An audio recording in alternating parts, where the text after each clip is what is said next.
أعوذ بالله من الشيطان الرجيم. بسم الله الرحمن الرحيم. الحمد لله رب العالمين، والصلاة والسلام على أشرف الأنبياء والمرسلين وعلى آله وصحبه أجمعين. السلام عليكم ورحمة الله وبركاته. Marilah kita bersama ke majlis kita dengan umul kitab Al-Fatihah. A'udzu billahi minasyaitonir rajim. Bismillahirrahmanirrahim.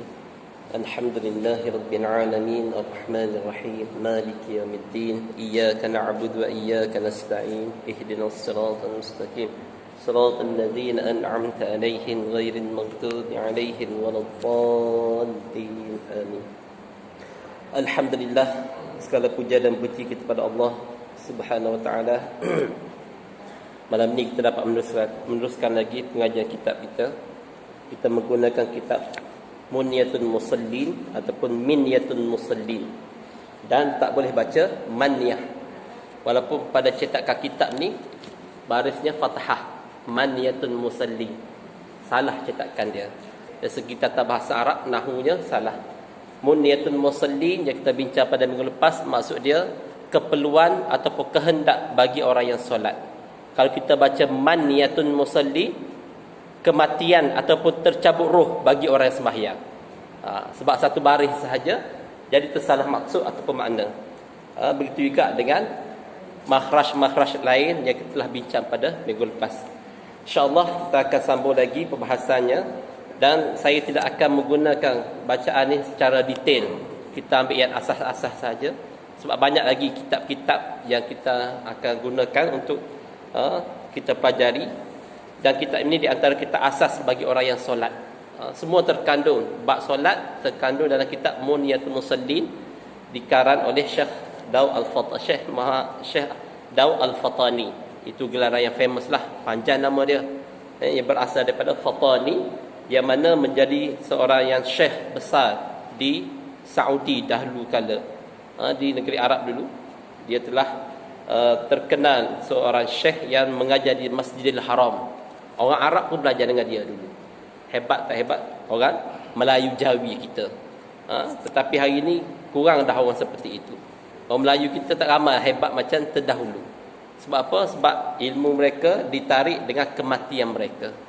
InsyaAllah kita doakan semoga ada di kalangan orang Jawi ataupun orang Nusantara, orang Melayu kita, mengembalikan kegemilangan alim ulama terdahulu, insyaAllah. InsyaAllah kita akan sambung lagi. Qala musannif rahimahullah ta'ala manafa'una bi'ulumi fi darain. Alhamdulillahi rabbil alamin allazi ja'ala as-salata tariqatal muttaqin. Pada minggu lepas kita mulakan dengan perbincangan bismillahirrahmanirrahim. Seterusnya musannif menyatakan alhamdulillahi rabbil alamin. Segala puji bagi Allah Ta'ala, Tuhan sekalian alam, allazi ja'ala as-salata tariqatal muttaqin. Tariqatan muttaqin, yang telah menjadikan sembahyang ini satu jalan bagi orang yang bertakwa. Okey, yang pertama sekali dimulakan kita ini dengan bismillah. Lepas bismillah, alhamdulillah. Itulah yang sentiasa kita perlu lakukan dalam kehidupan kita.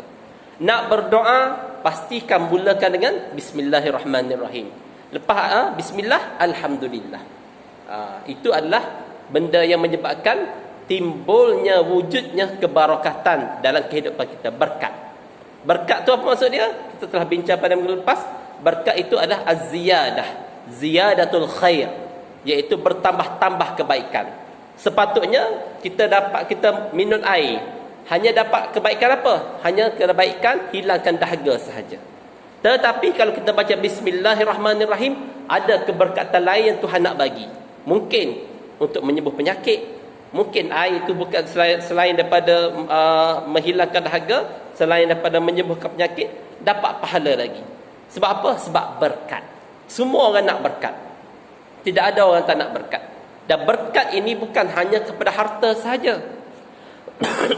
Kita biasa bincang, berkatlah hidup dia banyak harta. Tak. Berkat ini kadang-kadang bukan melalui harta. Kadang-kadang melalui perasaan, kebahagiaan. Itu lebih afdal daripada RM2. Kadang-kadang orang kaya, tapi kehidupan dia tak berkat. Kaya, nak beli apa semua ada, tapi tak berkat. Lebih baik kita miskin ataupun sederhana tetapi hati tenang. Tidak ada masalah. Nak apa-apa, nak makan kambing boleh makan kambing, nak makan daging boleh makan daging, nak makan pizza boleh makan pizza. Orang kaya duit banyak tetapi macam-macam penyakit ada. Nak makan kambing tak boleh, gauk lah. Nak makan ni tak boleh, kecil manis lah. Nak makan ni tak boleh ni ustaz ni, apa dia, darah tinggi ni, tak boleh makan banyak, tak boleh makan banyak ni. Macam-macam penyakit, duit banyak. Nak beli satu KFC pun boleh. KFC baru tu dia nak beli satu pun boleh. Satu permis tu boleh beli. Tetapi Tuhan hilangkan selera makan dia dengan memberi berbagai penyakit. Kalau orang miskin nak beli KFC sebulan sekali je boleh. Tapi kalau sebulan sekali dapat makan tu, satu baket pun boleh habis. Sebab apa? Penyakit tak ada. Umur panjang. Itu dipanggil berkat. Jangan kita tengok, oh berkat ni banyak duit, tak. Kadang-kadang banyak duit pun tak berkat. Jadi untuk tambah berkat ni, apa yang Nabi ajar? Mulakan dengan bismillah setiap pekerjaan, dan akhiri dengan alhamdulillah. Lepas minum air, alhamdulillah. Kita bila alhamdulillah, sedawa dulu, baru alhamdulillah. Itu style budaya kita. Sedangkan Islam lepas sahaja habis makan, alhamdulillahillazi at'amana wa saqana wa ja'alana minal muslimin. Macam tu je. Panjanglah ustaz doa tu. Alhamdulillah, cukuplah. Kalau tak nak panjang-panjang. Begitu juga kita bangun daripada tidur. Kita sebelum tidur kita baca apa? Bismikallah, dengan nama Allah. Bismillah lah, macam bismillah. Bismikallahu ma'ahya wa amut, ataupun bismikallahu wa amut wa ahya. Dua-dua boleh. Apabila kita bangun saja daripada pagi, apa yang kita ucap? Apa yang kita ucap? Alhamdulillah macam mana tu? Ingat tak doa bangun pagi bang? Tak ingat ustaz, baca masa pasti dulu ya. Sekarang ni dah tak pasti dah.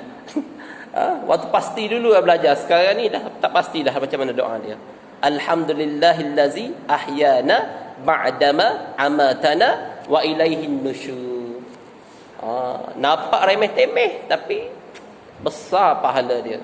Alhamdulillah, segala puji bagi Allah, ahyana, yang telah menghidupkan kami, atau ahyani, ba'da amatani, ataupun ba'da amatana, selepas kamu matikan kami, wa ilaihin nusyur, pada kamulah ya Allah kami semua akan kembali. Itu doa bangun pagi. Ataupun panjang sangat, alhamdulillah, cukup macam tu pun tidak ada masalah dah. Jadi kitab ini dimulakan dengan bismillah, kemudian selepas itu alhamdulillahirabbil alamin. Segala puji bagi Allah, Tuhan sekalian alam. Pujian ni ulama kata ada 4 jenis pujian. Pujian khaliq kepada makhluk, pujian makhluk kepada makhluk, pujian khaliq kepada makhluk, pujian khaliq kepada khaliq. Apa benda tu ustaz? Khaliq sama ke apa ni khaliq-khaliq ni? Khaliq tu maknanya pencipta. Siapa? Allah Azza wa Jalla. Pujian Allah kepada hamba dia.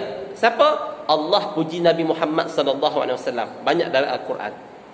Yang kedua, hamba memuji Tuhannya. Kita semualah nak puji dia ni, alhamdulillah. Yang ketiga, hamba memuji sesama hamba. Saya puji seseorang. Kita puji Nabi Muhammad sallallahu alaihi wasallam. Sebagai orang yang hebat, sempurna, insan kamil. Itu sesama makhluk. Kemudian Allah memuji dirinya sendiri, zatnya sendiri. Maka itulah 4 pujian yang ada. Jadi dimulakan alhamdulillahi rabbil alamin. Alamin itu makna dia sekalian alam. Yang kita tahu alam ni dunia je, tak. Alam ni ulama kata lebih pada 13,000 alam. Macam-macam alam. Ada alam malaikat, ada alam malakut. Alam malakut tu bukan alam malaikat. Bunyi malaikat, malakut lebih kurang kot. Tak. Malakut, malaikat berbeza. Ada alam ghaib, ada alam hantu, jin lah. Ada alam manusia, ada alam haiwan, ada alam serangga, ada alam bakteria, ada alam virus, ada alam cakrawala, ada alam langit pertama, alam langit kedua, alam arash, alam kolam, macam-macam alam. Ulama kira lebih, dijatakan lebih pada 10,000 jenis alam. 10,000 jenis alam. Dalam badan kita ni berapa alam tak tahu. Ada alam rahim, ada alam kubur, ada alam mahsyar, ada alam akhirat. Lebih pada 10,000 alam. Ulama kira. Nak bagi tahu banyak alam. Siapa yang ketua segala alam itu? Allahu Azza wa Jalla. Sebab itulah Allah Ta'ala kata, Alhamdulillah, segala puji bagi Allah, Tuhan sekalian alam. Dia tak kata Tuhan sekalian langit ataupun sekalian bumi, tak. Selain bumi, selain langit tu ada lagi alam lain. Alam apa? Yang kita bincang tadi lah, bermacam-macam alam. Alam binatang, ada pula. Binatang pula banyak alam. Alam binatang yang merayap, ada binatang jenis serangga, alam binatang jenis dalam air, ada yang dua alam, katak ataupun buaya, macam-macam alam. Jadi pujian tu semata-mata untuk Allah, untuk seluruh alam. Allazi ja'ala as-salata tariqatal muttaqin. Yang mana Allah telah menjadikan sembahyang ini sebagai satu jalan bagi orang bertakwa.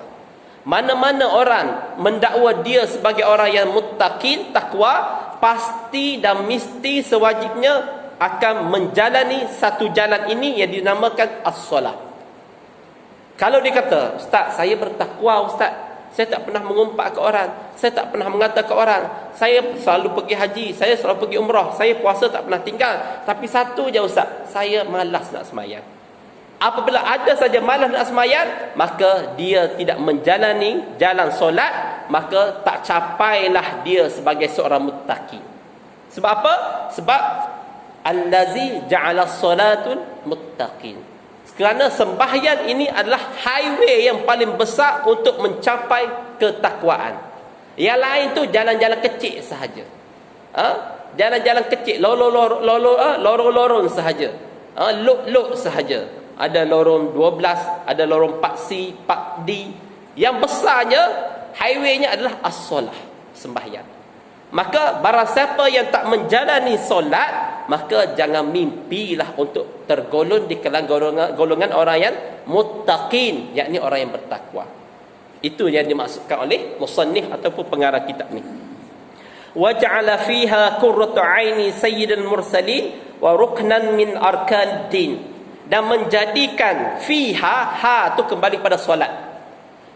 Dan menjadikan solat itu qurratu 'aini sayyidil mursalin, sebagai penyejuk mata hati Nabi Muhammad sallallahu alaihi wasallam.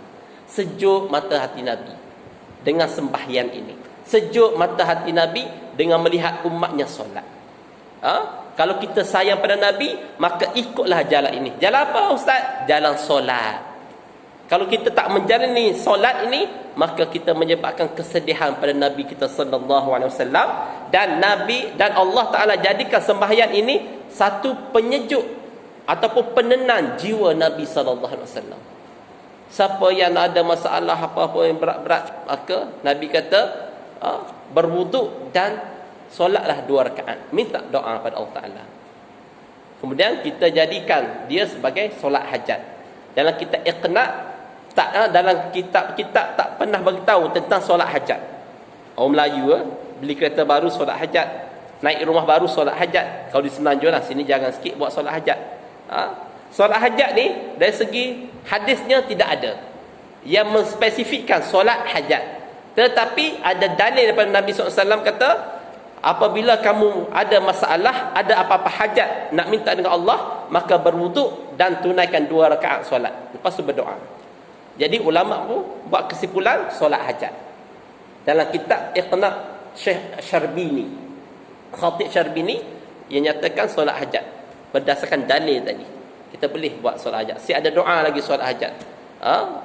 Ada Allahumma inna nas'aluka maujibatir rahmatik wa azaim maghfiratik sampai habis. Jadi boleh tak? Boleh. Bid'ah tak? Tak bid'ah. Tidak ada masalah. Okey.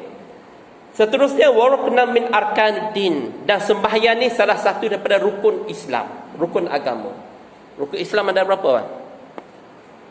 Rukun Islam berapa? 5. Rukun iman? Rukun nikah? Rukun nikah tak tahu, tak ada nikah. Rukun nikah ada 5. Mereka mazhab lain adalah yang berbeza. Ulama bagi tahu siapa yang tak ingat rukun nikah tak boleh nikah. Ataupun bukan dia tak ingat, dia tak beramal dengan 5 rukun nikah ke tak sahlah nikah dia. Macam kita juga tak beramal dengan 13 rukun solat. Sah tak solat kita? Tak sah. Tapi ustaz, saya tak ingat ustaz, tapi saya amal semua rukun solat. Yakin ke? Yakin. Tak apa, sah. Cuma kita tak ingat nak kira daripada berdiri tegak, takbiratul ihram, niat dan sebagainya. Tak ingat. Kira-kira tak tengok ada 10 ya. Mana 3? Tak ingat. Tak apa. Yang penting dalam solat, kita telah melaksanakan keseluruhan rukun solat. Yang penting laksana. Hafal saja semayang tak buat apa. Hafal ni rukun nikah. Sekarang hafal. Nikah tak juga. Buat apa? Yang penting beramal dan tahu. Okey. Jadi rukun Islam tu ada 5. Salah satu daripada rukun Islam selepas syahadah adalah solat.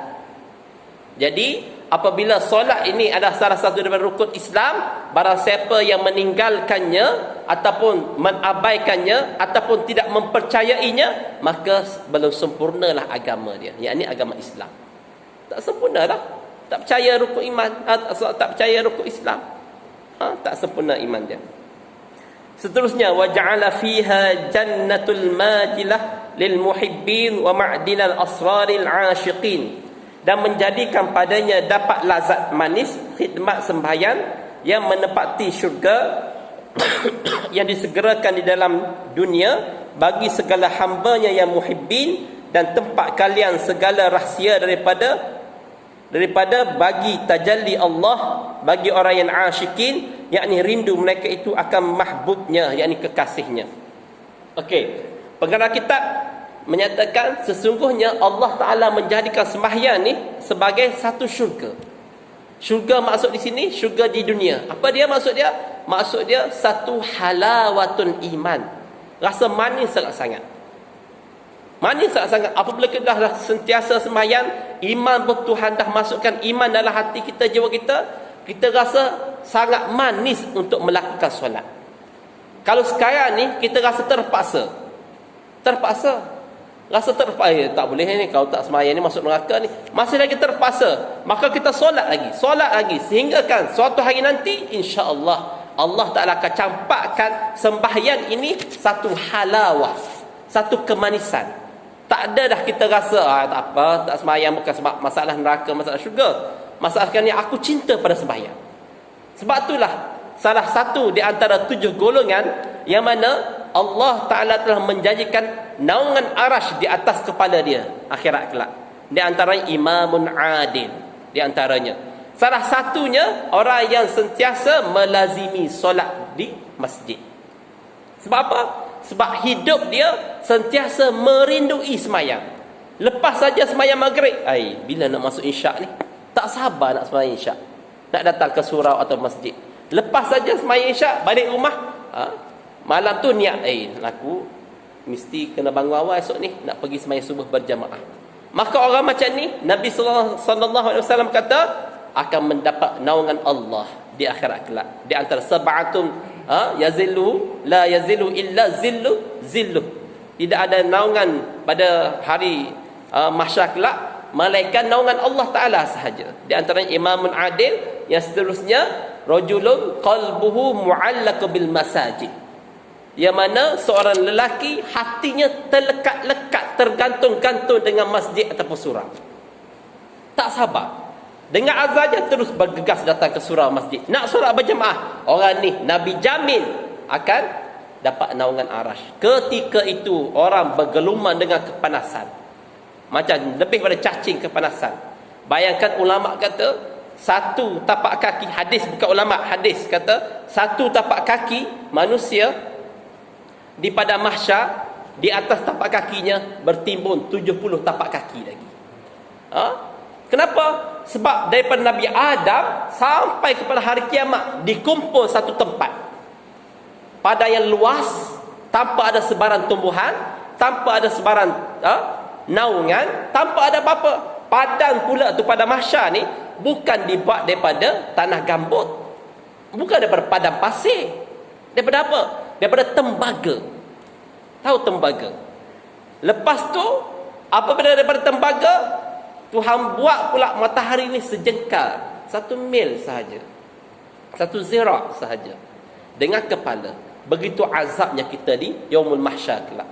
Tetapi walaupun demikian, Nabi SAW kata walaupun keadaan macam tu, orang lain bergelombang dengan kepanasan, orang lain bergelombang dengan peluhnya sendiri, ada peluhnya takat buku lali, ada peluhnya takat lutut, ada peluhnya takat paha dan pinggan, ada peluhnya takat pusat sehingga dada, bahkan ada peluhnya sampai kepada kepala, melihat kepada amalan masing-masing masa di dunia tu.